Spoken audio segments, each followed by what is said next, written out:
March is not just the start of spring.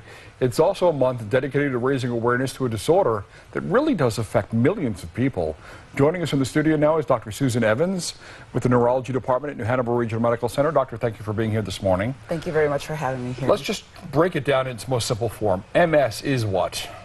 MS, multiple sclerosis, is a disease of the immune system, and it affects the central nervous system, which is the brain, and the spinal cord. So basically, it's a disease which causes disease plaques, and it can affect anywhere in the brain and the spinal cord.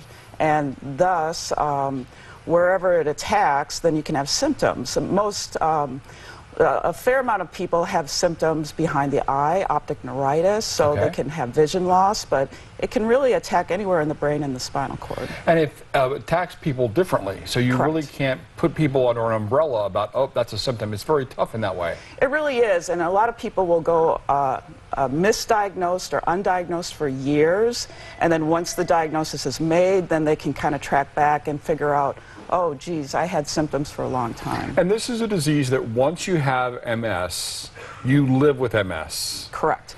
That can be disheartening for a lot of folks. It really can, and once the diagnosis is made, a lot of people will go through a period of kind of shock and fear and grieving, and the patients and I will talk about that for a long time. So it really takes a fair amount of education and learning about the disease to get through that. And so, am I more at risk because I'm male or female, or if it's in my family tree a little bit?